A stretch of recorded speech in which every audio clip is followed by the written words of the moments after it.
Goeiedag, Harsfontein Geloofsfamilie. Baie welkom by ons laaste groeigroep byeenkoms vir hierdie kwartaal. Hierna het ons 'n welverdiende vakansie en dan kom ons weer volgende kwartaal by mekaar. Ons is hierdie jaar besig met 'n reeks om te groei in ons verhouding met die Here. Ons het gesien laas jaar dat die Here roep ons. Hy sê, kom na my toe. En as ons dan nou na hom toe gekom het, dan groei ons in ons verhouding. Ons kan nooit stagneer of sê, ons het nou gearriveer nie. Daar is altyd iets om aan te werk. En dit natuurlik is om volgende jaar weer uitgestuur te word en hierdie siklus weer van vooraf te begin met nuwe mense. Maar in hierdie groeiproses is dit nie altyd net goed wat ons moet doen nie. Partykeer is dit juis goed wat ons nie moet doen nie. Partykeer moet ons juis goed afbreek om te kan groei.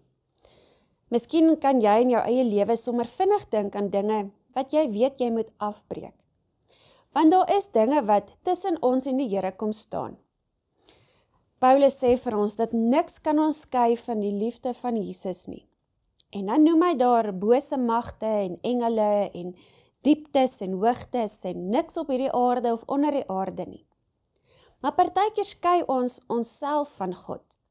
Nou hierdie klink soos 'n paradoks, want dit is nie moontlik om geskei te word van God nie. Ja, Christus se kruisdood het ons sondes ten kome vergewe. Maar partykeer kom staan ons eie gevoelens, ons eie gedagtes, tussen ons en die Here, dat ons dink, ons is dit nie werd nie. Dat ons voel, ons kan nie sy stem hoor en sy gesig sien nie. En dan noem ons hierdie sonde, kom staan tussen ons en God. Ons sien in die Nuwe Testament hoe Jesus werk met sondaars. Ons sien hoe Jesus hierdie muur wat daar tussen ons en hom is, kom aanspreek. En een van die mooiste kere waar ons dit sien, is in Johannes 8. Ek lees vir ons vanaf vers 2. Die volgende môre vroeg was hy weer in die tempel en die hele volk het na hom toe gekom. Hy het gaan sit en hulle geleer.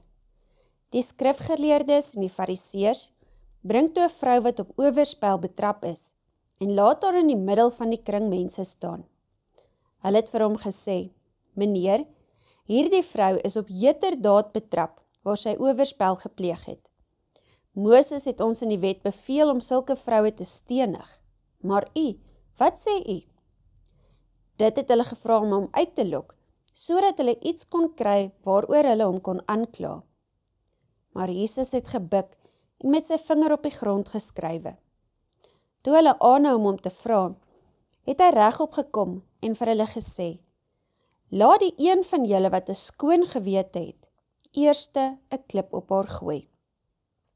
Daarna het hy weer gebuk en op die grond geskrywe. Toe hulle hoor wat hy sê, het hulle een vir een begin wegloop. Die familiehoofde eerste. Jesus is alleen agtergelaat, saam met die vrou daar in die middel van die kring mense.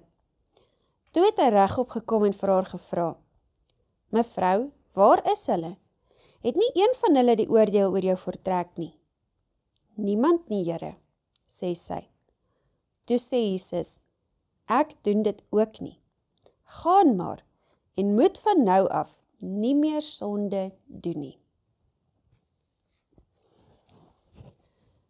Ons sien hier in Jesus se totale benadering, wie hy is en hoe sag hy is. Paulus skryf iewers van Jesus se gentleness. En dit staan regtig hier uit. Van die oomblik wat hierdie vrou hier aankom, sien ons hoe hy sag met haar werk. Hoe hy nie eers die mense verskree nie, hoe hy nie eers direk vir haar kyk en haar laat skaam kry en haar vernedering vererger nie. Hoe hy afkyk en haar eintlik spasie gee, haar op haar gemak probeer sit. Ons sien ook hoe hy sê, maar dit was wel sonde. Hy keer dit nie goed nie en hy praat dit nie weg nie. Hy vergewe dit. En dis wat Jesus kom doen met hierdie mure wat tussen ons en die Here staan.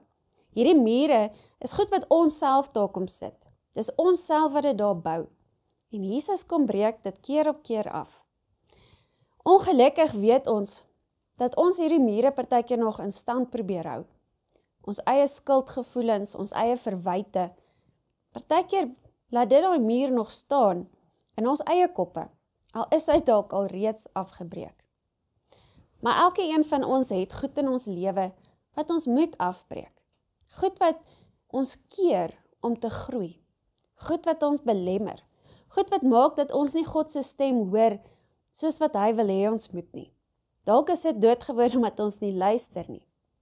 Maar wat is daar in jou lewe dat jy dalk moet afbreek om te kan groei? Laat dit jou, laat dit draai.